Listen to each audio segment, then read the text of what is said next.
Good morning, ladies and gentlemen, and welcome to this event, morning event of today. And we apologize for being slightly late starting this event. But today we have an important issue to discuss. And one of our guest speakers has come from the Philippines to talk about the situation over there. So first of all, let me introduce the two guest speakers who are going to speak today. Mr. John Milton Lozande, who is in the middle sitting. He is the National Secretary General of National Federation of Sugar Workers and also Secretary General of Union of Agricultural Workers. And he's based in, this Sugar Workers Association is based in Negros Island, where there are news of violation of rights of the people and extrajudicial killings. And he'll be speaking elaborately about those. And also we have a speaker from Japanese side who are supporting the movement of these Filipinos workers. And the Japanese speaker is Mr. Osamu Niikura, who is on the extreme right. And he is the Vice President of Japan Lawyers International Solidarity Association, and working actively with Filipino, the Sugar Workers Association, to restore their rights. So Philippines is quite some time in the news headlines. First, when Duterte was elected in 2016, and he had a populist base with popular support, democratically elected, and with widespread support from different workers' associations initially. But later, when this extrajudicial killing started, he had been criticized widely. Particularly European countries very strongly criticized Duterte. And there had been moved to discuss the issue at International Criminal Court. And Duterte promptly promptly opted out of ICC. He has moved Philippines out of ICC, but the issue remains still very tense and critical. So we'll be hearing from the speakers, and after that we open up the session for Q&A, when you can ask questions over that. The first I invite Mr. John Milton Lozande, Secretary General of National Federation of Sugar Workers, to speak about the situation and their activities and what they're doing over there. Please give a warm welcome to Mr. Lozande. Yes. Good morning to all, and to all the media correspondents that are present here. I am John Milton. I am a secretary of National Federation of Sugar Workers, which have more than 11,000 members, mainly based in Negros Island in the central Philippines. And where this island is in recent months had been in the headlines because of a series of massacres, killings, extrajudicial killings that happens in our island. This killings happens after President Duterte issued the memorandum of number 32, which placed Negros Island into state of lawlessness. This memorandum were issued last September 22, 2018. After that, on October 20, first massacres happens in Sagay City, which kills 9 farmers while they were implementing bungkalan or land cultivation area in particular farms in the city. And then on December 27, or after that Sagay massacre, on November 6, the lawyer that helps the Sagay Massacre victims, Attorney Benjamin Ramos was gunned down by unidentified assailants that we believe is from the paramilitary death squad under the Armed Forces of the Philippines. On December 27, Philippine National Police with joint operation with the Armed Forces of the Philippines in Region 7 conducted the anti-crime prevention campaign or anti-loose firearms prevention campaign. This operation, dubbed Uplan Saworon, killed 6 farmers, mostly farmers. They were leaders of farmers organization and farmers members. And on March 30, 2019, the second operation or implementation of this anti-crime prevention campaign or loose firearms, another 14 farmers, leaders had been simultaneously killed. They were summary executed by elements of the Philippine National Police and the Armed Forces of the Philippines. And last and recent casualties is on April 22, 2019, the human rights advocates and as a counselor in northern part city of Negros Occidental has been gunned down with the suspected paramilitary groups. These human rights advocates in the name of Bernardino Patigas is also a counselor, and he works and helps for almost 4 decades helping sugarcane workers. And he was the latest casualty of this.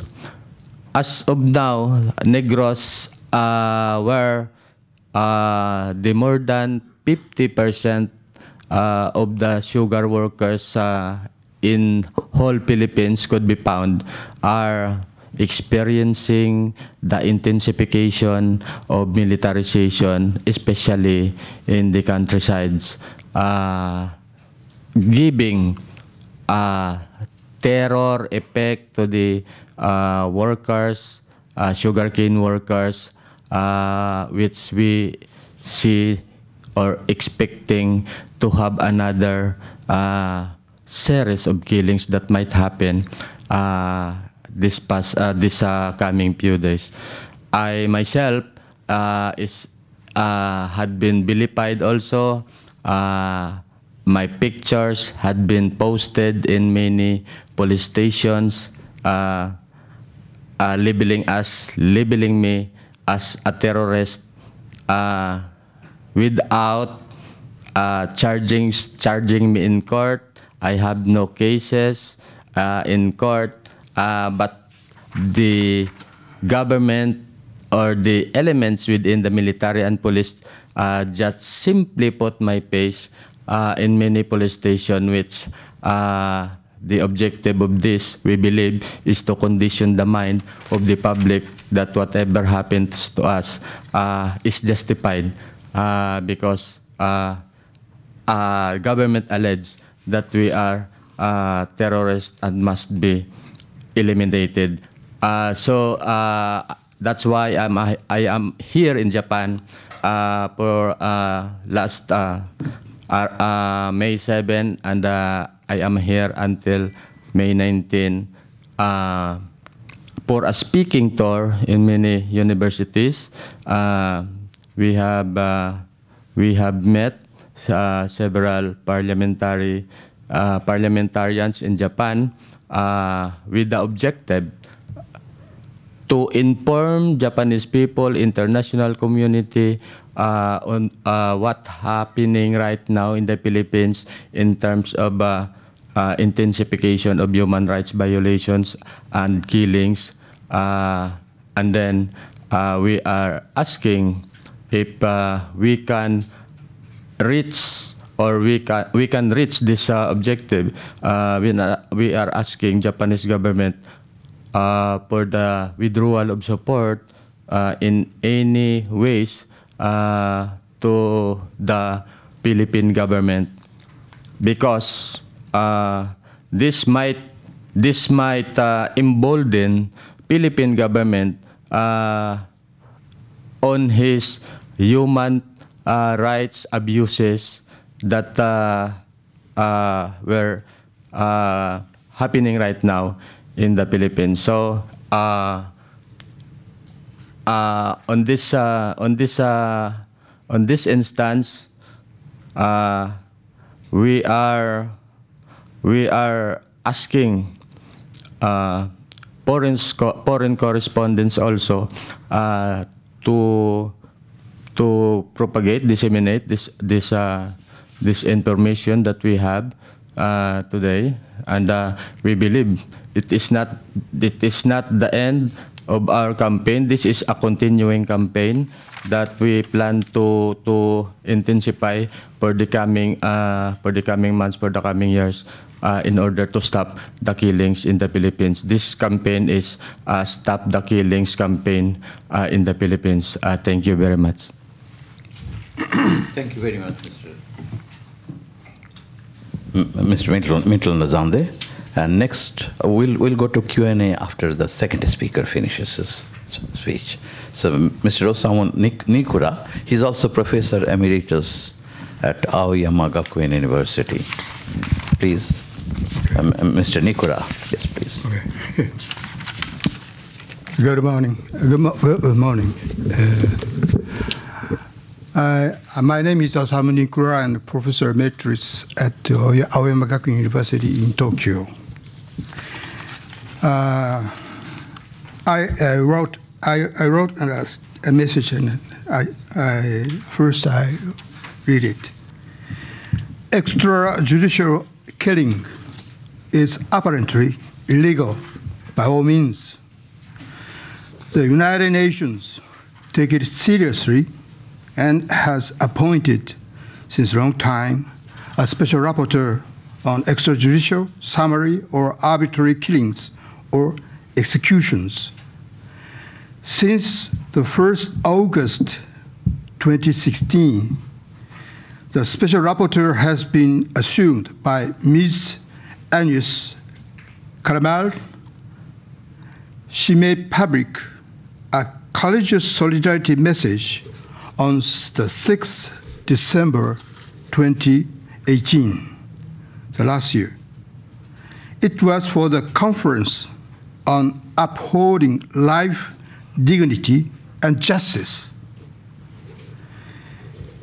On the day to come to celebrate the 70th anniversary of the Universal Declaration of Human Rights, that is the 10th December 2018, she said in this message, as I quote, that, quote, I have unfortunately no doubt that several families in the Philippines will be burying their loved ones killed by the police or unknown hitmen, killed as part of a senseless government-initiated war on drugs. End of quote. She also pointed out that, as I quote again, the near complete lack of investigation into thousands of police killings violates the most basic state obligation, the end of quote. She also pointed out that, in short, she wants to say that a whole system of rule of law is broken, and that if the right to live in peace, may it be individual or people's right, has been violated by the police or security force of the government itself. We come to realize and confirm the same situation. And you are on the same footing as you have already heard our friend from the Philippines. The international fact-finding mission of lawyers was conducted from the 14th to 19th March of this year. From Japan, Mr. Hajime Inoue, lawyer in Yokohama City, participated and made a report. She feels sorry for his absence here as he is a very busy lawyer. I'm here because I'm not so busy. The mission consisted of 9 lawyers from various countries. As you can see, preliminary findings, paper on your desk, maybe.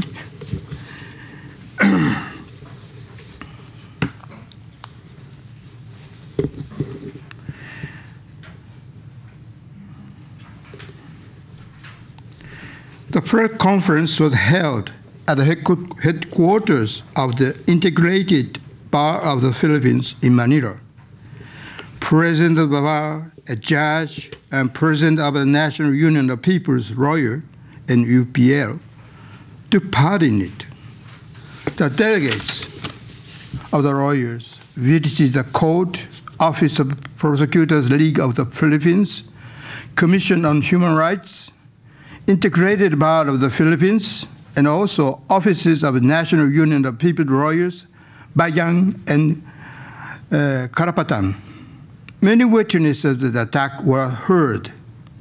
We came to know concretely that among many victims killed by hitmen were among many victims killed by the hitmen were prosecutor Mary Ann Castro, and the deputy city prosecutor of Quezon City, Rodelio Velasco. This is very significant. And the hearing was also held on lawyers threatened by death. And the Japan Lawyers International Solidarity Association, JARISA, as I belong to, has already made a statement on condemnation of the murder of the 4 farmers in Negro Oriental and other human rights violations in the Philippines, dated of 11th April 2019. The copy on your desk, maybe you're not, please ask me. The attacks are heinous and destructive.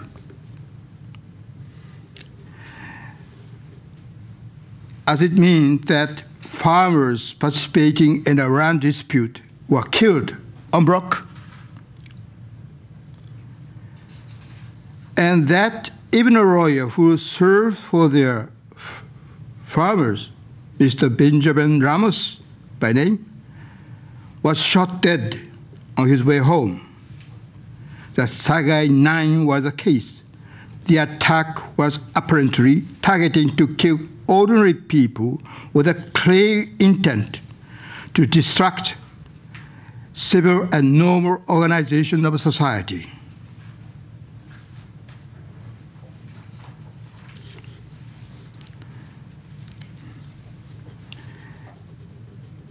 It is deplorable that disputes are not resolved by rule of law or in the court, but that they are given by so-called final solution of extrajudicial killings or in the street.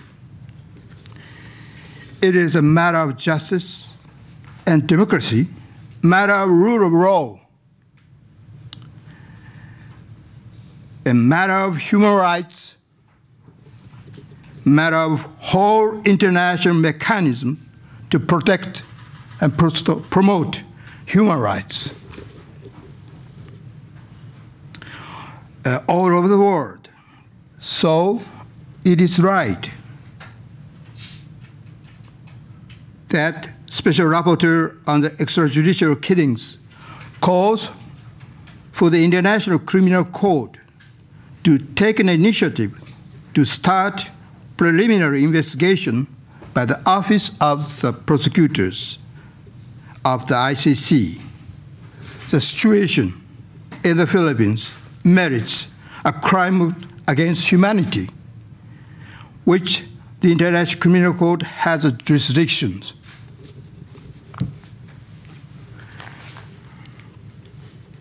Finally, I want to ask the government of Japan.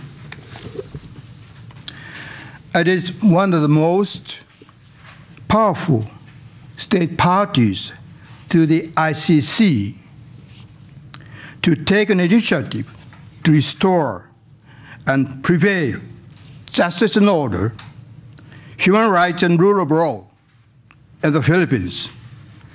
The diplomacy of various and recent baselines of diplomacy of our government deserve it. Thank you for hearing. Thank you very much, Mr. Niikura, and also thanks again to Mr. Milton Lozande. And ladies and gentlemen, now floor is open for Q&A session. Please raise your hand first and identify yourself before asking the question, and also point out which speaker you'd like to hear from. Yes, Lars, please. Yeah, please move forward and for asking the question.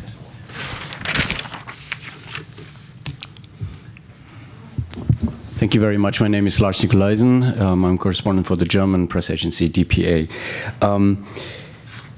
Can you elaborate a little bit on the question for both of you, if you may answer? My question is, can you elaborate a little bit about the political situation on your island? In the paper we received today, for instance, there's a mentioning of the cancellation of the peace negotiation with the CPP, NDF, NPA, and also that there are land disputes, etc. Can you elaborate a little bit about what the political situation is and what, from the other side, rectifies all these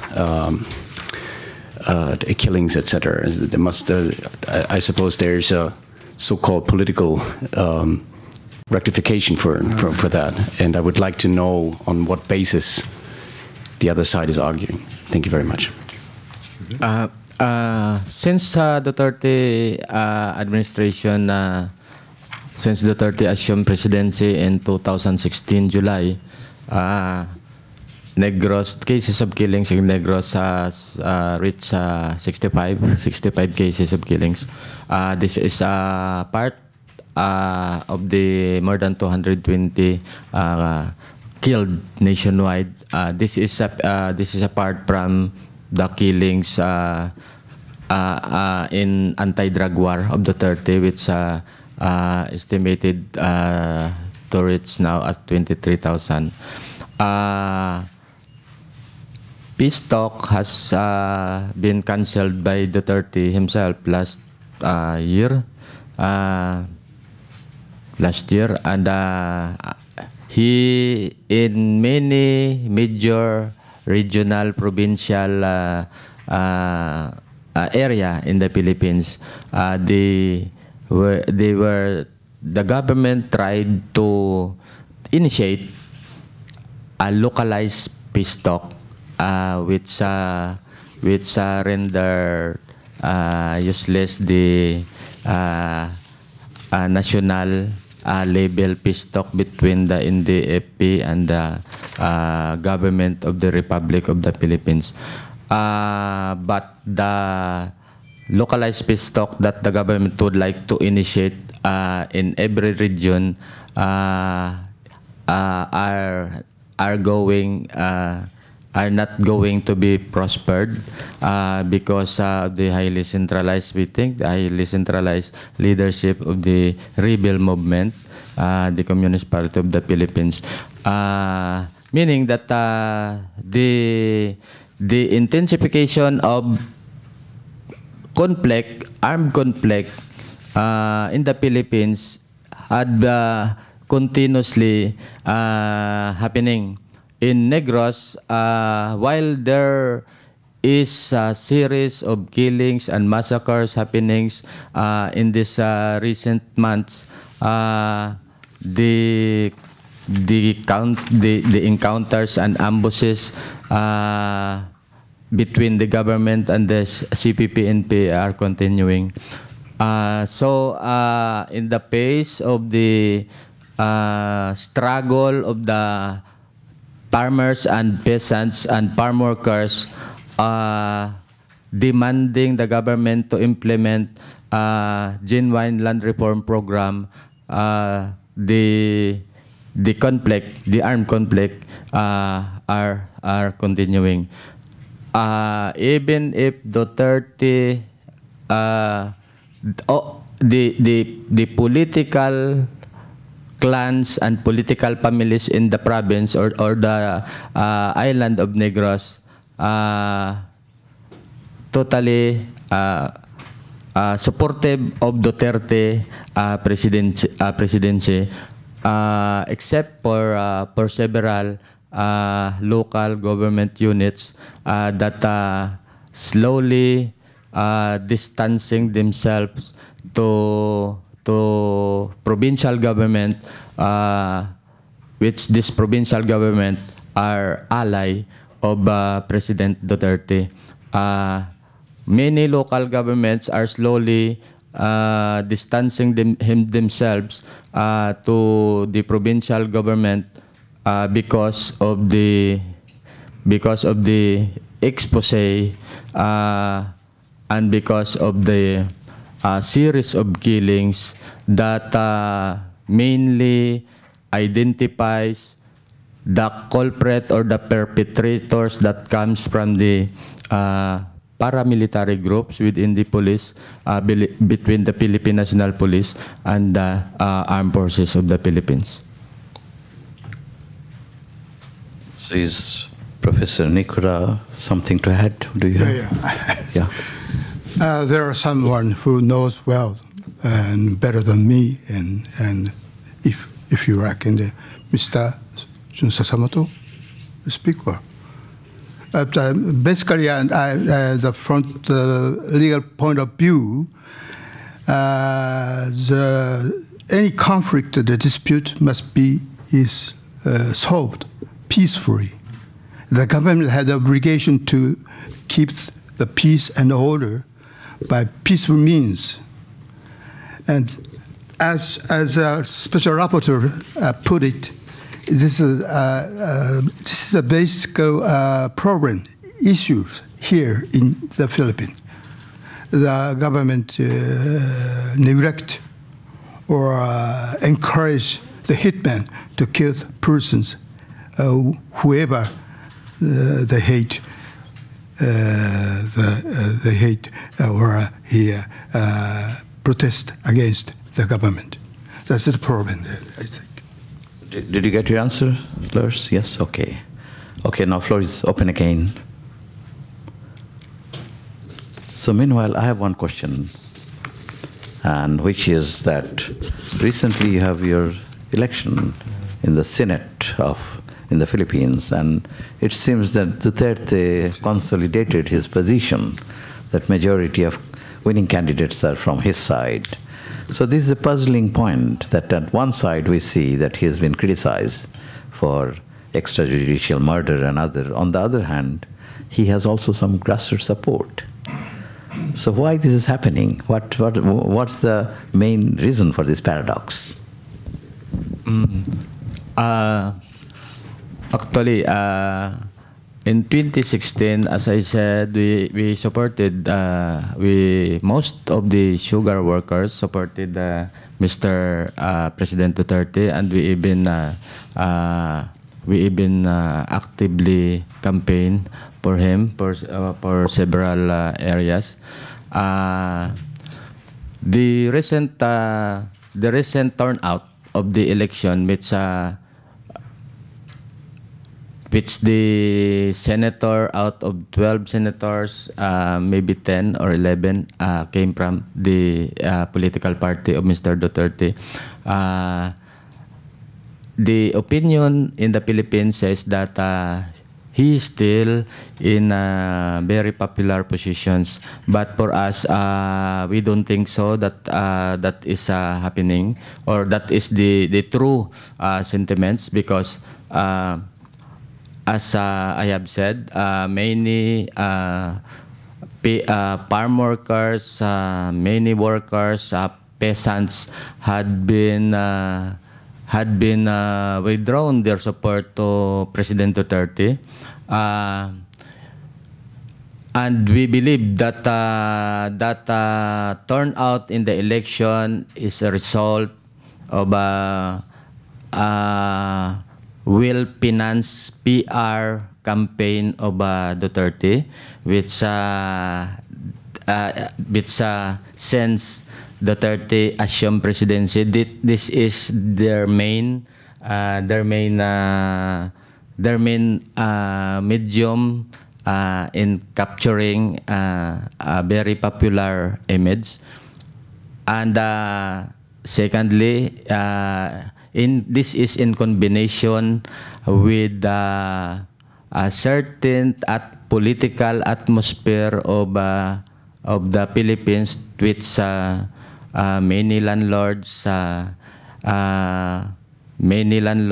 many politicians, which is mostly landlords, is using a system of intimidation and threats then to their constituents. And also, this is also a combination of a very corrupted system of electoral campaign in the Philippines, which vote buying is very rampant and very saturated in Philippine society. So we expect that this popularity would getting slowly exposed in the near future, because of the intensification of human rights violation and the implementation of many anti-poor program of President Duterte, especially on the economic aspect, the train law, the tax reform package that Duterte implemented in the Philippines, which increases the taxation, which resulted to the decrease of the both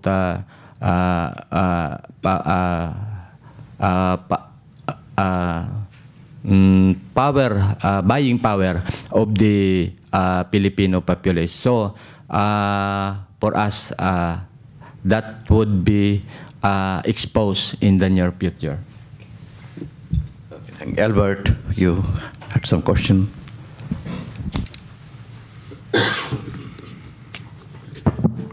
Hello, I'm Albert Siegel, I'm freelance here.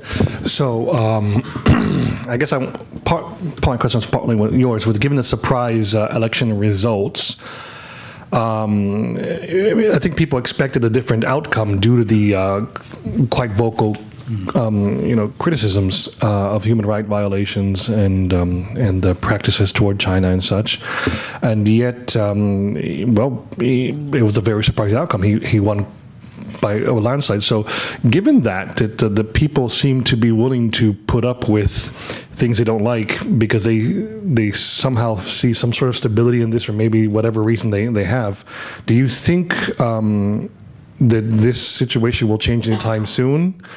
And also, I mean, what do you think that for the, I guess, the opposition, what is there that can be done? What is it that you can expect to happen realistically?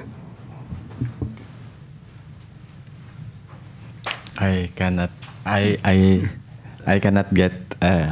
So he wanted to know that because of this election result. Yeah. So what now opposition is going to do? The opposition. What is the possibilities of opposition of ousting the third thing? Because he seems to have consolidated his power. Okay. Traditional opposition, I mean the politicians also is a very weak force in the Philippines today. The most potent opposition that the facing today is came from the peasants movement, workers movement, okay, and other national democratic organization. We are continuing to educate the people about what is the true essence of Duterte's interest in Philippine governance, and what is his true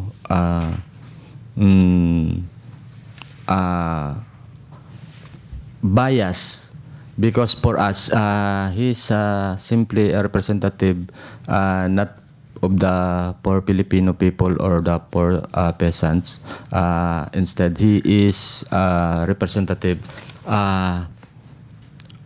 of big landlords and many big businesses, the transnational corporations. We are continuing to engage in consolidating other alliances, other oppositions, whether it is from the church or the politicians group or party, political parties, and also the most potential force that we are reaching out is the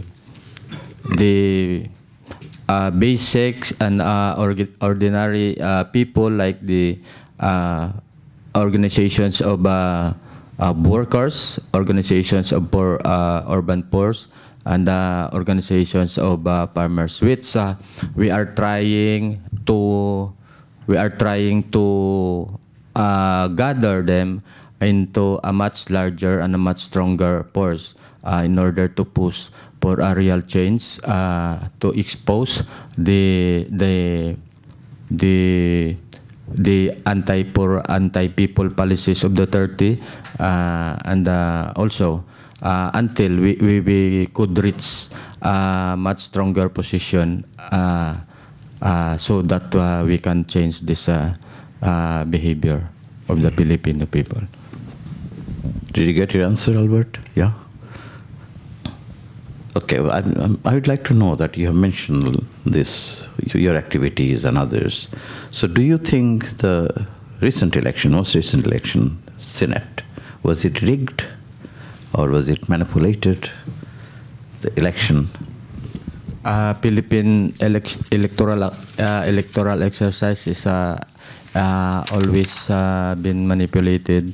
Whenever who is in the position tried to manipulate the result of the elections. We have so many instances, which these instances in every parts of the Philippines had been reported and put into the minutes of the election day, and we have gathering this all information and evidences in order to file a certain complaint to prove the manipulation of the election, which committed, we believe, by the government machineries. Okay, we have time for a few more questions. And anyone would like to ask? Yes, please.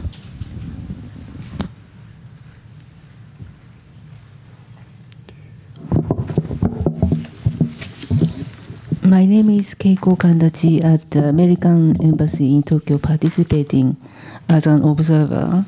I have a question in the JARISA statement. So it says 222 people, such as farmers and fishermen, human rights activists, so on, were killed. Do you have a number? How many fishermen were killed, and for what reasons? Because my portfolio is fisheries and seafood trade. You get it? You get a number? I don't I don't get a number exactly, but in Negros there were 3 fishermen, leader fishermen that were killed, especially in the eastern side of Negros Island. So as per the total number of fishermen killed out of that 222, I have no data of that. So why the fishermen were targeted? Why they were killed? Duterte targeted anybody, whether he's not he's not selecting farmers or workers, but he is targeting any body, any organizations that runs counter to his policies, critics of his administration, very vocal critics of his administration, and those personalities he thinks can effectively expose his anti-poor and anti-Filipino policies and programs. So as you see, those 222 killings were composed of farmers, fisher folks, press, media, human rights advocates, and lawyers, people's lawyers, that continuously critical to his administration. We have that names, but I think we can send that if we have the email ad of this correspondence. Okay. Any other question? So this is our guest speaker from Philippines. He has been invited by Japanese counterparts. So I'd like to ask a question that how did you feel the Japanese response? So you mentioned that you have talked to Japanese lawmakers, lawyers, and also lawmakers, parliamentarians. So what response did you get from Japanese side? Because Japanese government is always very cautious. Japan is very close economic tie with the Philippines. So government obviously wouldn't like to openly criticize or something. But how did you feel that Japanese position? So far, we have met some personalities in parliamentary, and they have also many suggestions, including those to have a conference which invites many human rights groups, other universities, and other politicians. Although this is that there is no final positions that this conference would arrive at, but we are appreciating this move, or we are appreciating the suggestions of these Japanese parliamentarians.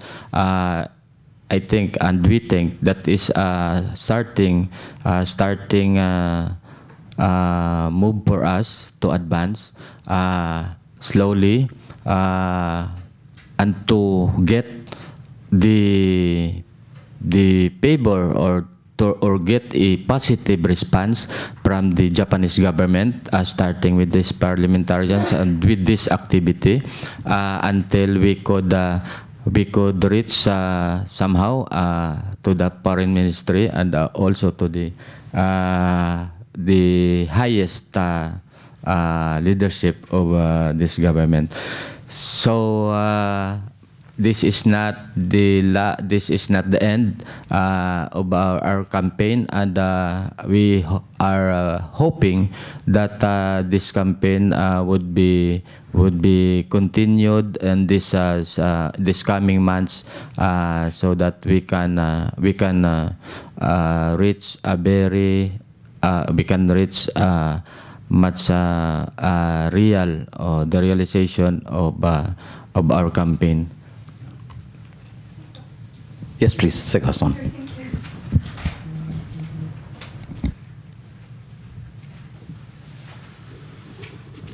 Hello, my name is Makiko, and I'm a freelance journalist, and I'm working for TV Tokyo, and covering for 3 years consecutively about the drug war. So could I consider this massacre is a part or extension of so-called drug war? You think it's what is happening to your island is an extension? Can you consider it an extension? Then I can pitch to TV Tokyo, because we following the series. And the second question is that investigations. It's interesting that Japanese Lawyer Association, which is not Philippine, is also in part investigating. So I want to know who are the lawyers from Japan to launch this organization to make investigations. I want to know the procedure, the members, and then I want to know the detail. Thank you so much. Maybe first part we hear from you, and then Mr. The Japanese portion from other speaker, from you and other speakers. Yes. Yes. The intensification of the killings that happens in Negros Island and also all over the Philippines, targeting human rights advocates, targeting leaders of farmers organizations and the workers organizations, is apart from the drug war and those killed in drug war campaign of Duterte. This happens when peace talks collapses and last 2017, and we believe that those style of Duterte government, which he uses in anti-drug war, were being employed and used now in human rights advocates and all these killings that happening now in Negros Occidental or on Negros Island. So they have operational template that those non-laban. This non-laban is both the victims had put back, and the police and military had no choice but to shoot and kill these persons. But this is as I said, operational template of the police and military to justify these summary executions. According to the fact-finding mission result, most of them had no intention to put back, because no person would like to fight back in the presence of his family, and the operation was conducted on the 4 to 5 p.m. on early morning, which they are still in sleeping in their houses. So this is not simply an extension; it is simply a complementary operation of the President Duterte government in hunting down all his critics, all critics of his government. Yeah, maybe Professor Niikura will focus on Japanese activities, lawyers. as for the Japanese lawyers' activities, Mr. Hajime Inoue, you know, I mentioned in my message. Hajime Inoue, he's not here, but he made a report this like this, and the preliminary finding is in English. Is also distributed, and we have several chances to talk about this, the fact and the issues. On the occasion of conference of lawyers in the Asian and the Pacific, so-called CORAP conference, and also we have the bigger and association called an International Association of Democratic Lawyers.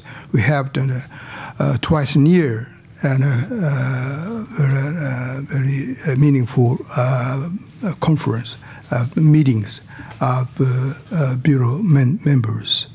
And Mr. Sasamoto is Secretary General of the CORAP, and also several times have participated in these meetings. So we can ask details for him. Yes, please. Yes.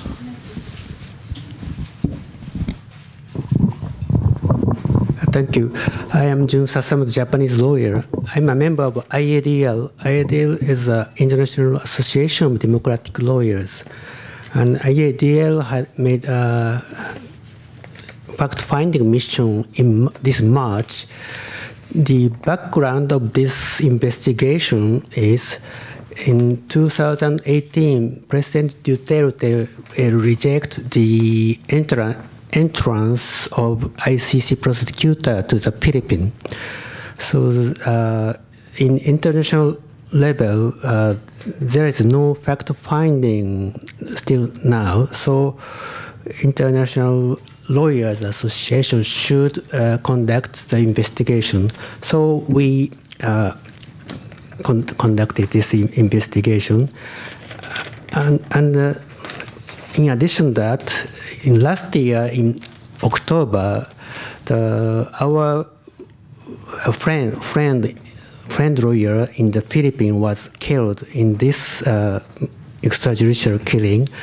And United Nations has an international basic principle on role of lawyers. It says lawyers should not threaten as their jobs when they conduct their profession. So it is a grave violation of international law and international principle. So we have to conduct this mission. And I mentioned about another thing. I went to the Japanese Parliament member this week with John Milton, and the Japanese Parliament member's reaction. I will mention about it. Most Japanese Parliament members didn't know the recent extrajudicial killing in the Philippines, so we have to inform them. But this is not the not only the Philippine issue. It is also related to the Japanese policy, because one is the ODA.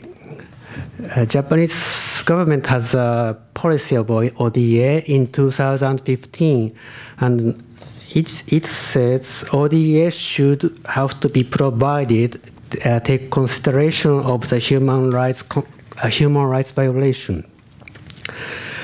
This is related to the Japanese policy. And the second point is export of equipment of arms. Japanese government ratified Armed Trade Treaty in 2014, and it should it prohibits the export of the equipment when when the receiving country has a grave international humanitarian law violation. So it is international treaty, so Japanese government will be is related to this issue. And the third point is Japanese multinational corporation. There is many multinational corporation in the Philippines, especially in banana plantation. Japanese company Sumifuru is a group company of the Sumitomo Enterprise. They are managing the banana plantation in Mindanao, and they are negotiating with the farmers trade union. But last year there was an extrajudicial killing while they are negotiating with farmers trade union. It is one of the extrajudicial killing.